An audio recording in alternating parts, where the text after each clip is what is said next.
For a player of Klay Thompson's caliber, it doesn't get any worse than this. 3 of 11 from the field, 3 of 12 from the field, and 3 of 19 from the field for a total field goal percentage of 21. Those are the final 3 games of Klay's 2023 playoffs, and those are the box score statistics of the second best shooter in the history of the league. We all have bad games though, cold streaks are inevitable, and while no one could blame Klay for this, internally, as the fierce competitor that he is, he probably feels that he let the team down, and perhaps more importantly for him, he probably feels that he let Steph down. I know there were countless other factors going on that hampered the team though, such as the Poole and Draymond fiasco, the Andrew Wiggins situation, Steve Kerr's strange lineups, and extremely questionable ref calls, but as the league's second best shooter in history, as the other half of the Splash Brothers equation, and for someone who once famously said, "Dog, I get paid to shoot," in Klay's mind at least, there are no excuses, and this is why the NBA is in trouble for 2024.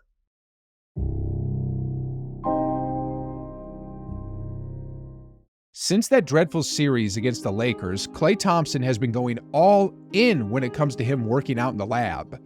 I mean, it's been popping up like every single day on my socials.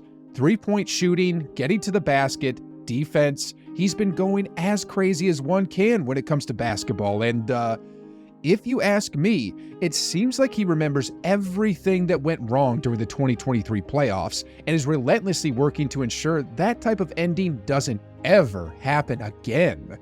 And when I say he remembers everything, I mean clearly everything. You had to wear LeBron, you got a flop flop. You had to wear LeBron, you got a flop flop. You had to wear LeBron, you got a flop flop. Although Klay did shoot some strays towards LeBron, who could blame him for doing so? If you're wondering what the title of that video was called, it was titled, "Le Gust of Wind Took Out LeBron." All jokes aside, guys, like I was saying earlier, from what I've seen of Klay in socials, he's giving this offseason everything he has, and honestly, it's for good reasons. At 33 years of age at the moment, this could potentially be the last dance of the Warriors. It is a very sad thought, and although I know that their core are all signed up for a few more years, and they legitimately have another 2 to 3 years left in their championship window, but in saying that, if there's anything I've learned after watching 2 decades of basketball, it's that anything could happen. Injuries, internal conflicts, trades that are too good to pass on are just some of the many unforeseen incidents that cause elite teams to break apart. And unfortunately, the Warriors are no different.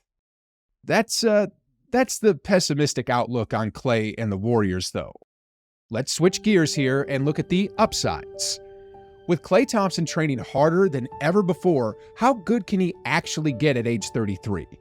I mean, how much better can he possibly get now that he's at the tail end of his prime? Well, to answer those questions, let's first take a look at the facts. 1. In 2023, he led the league in three-pointers made at 301, and he also made them at an elite clip. 2. Per the numbers, Klay is still the best catch-and-shoot threat in the league.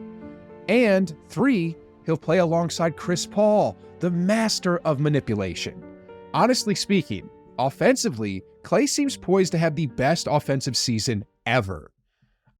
I mean, if he could do what he did in 2023 while being on that championship hangover, just imagine what he's going to do in 2024 when he's hungry and has a pure point guard directing the offense.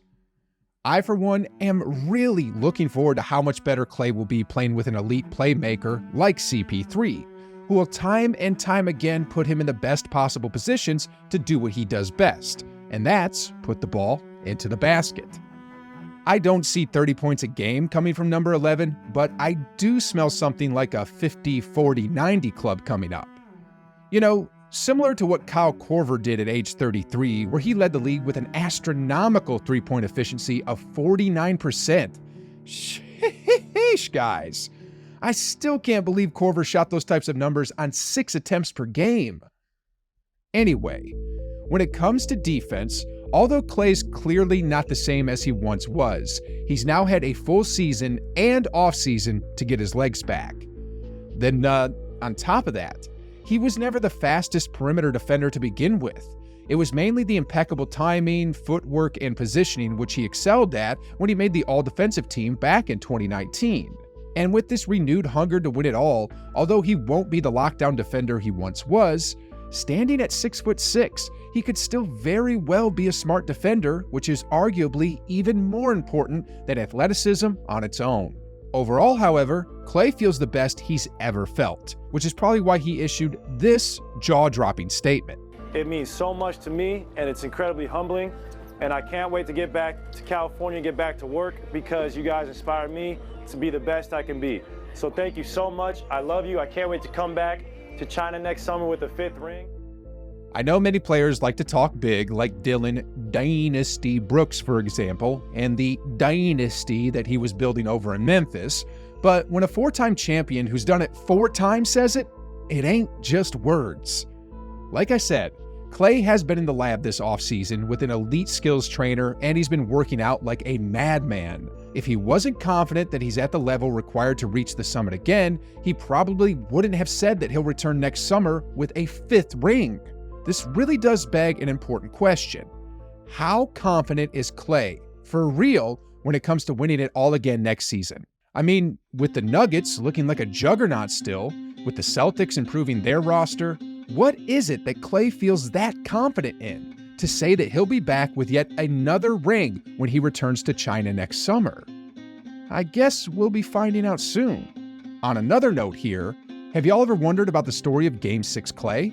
Well, on his Asia tour this summer, this is what number 11 had to say about that. Draymond Green made one of the best speeches I've ever heard about how no one thought it was possible we could win 73 games, and no one thinks it's possible we can come back from this deficit. He said, let's go shock the world. And that right there gave me a ton of confidence.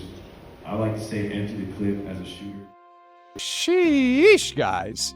Joe Lacob seriously needs to get Tony Robbins in the locker room giving motivational speeches as much as possible.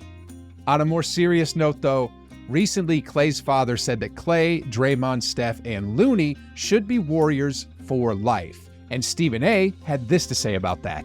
Absolutely not. With the exception of Steph Curry, I don't think that's the case for anybody else. I think Michael Thompson is wrong, and respectfully. And to say Kevon Looney should be a Warrior for life, I mean, I think I might have to talk to Michael Thompson. I mean, maybe he's watching too much boxing or drinking too much damn Gatorade or water. So I don't know what the hell's wrong with him for saying that. Sheesh, guys. I don't know what got into Stephen A. for saying that, but here's what Reddit fans had to say about all this. Kevon Looney cannot play professional basketball for another 10 years as he is already 140 years old.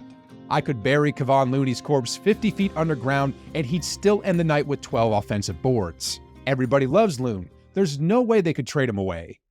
But on a more serious note, I do understand where Stephen A. is coming from. Like, on a hypothetical level, if Nikola Jokic was somehow offered for Steph Curry, that'd be a hard no.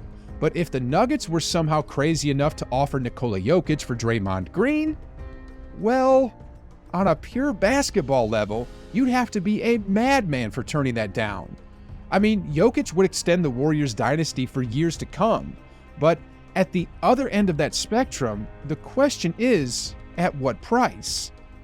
The Warriors' core trio of Steph, Klay, and Draymond started their careers together, won 4 rings so far, and could possibly get a 5th and 6th together. And if that happens, and if they all retire wearing the same uniforms, then this could be perhaps one of the greatest stories in basketball folklore that people will be telling for generations to come.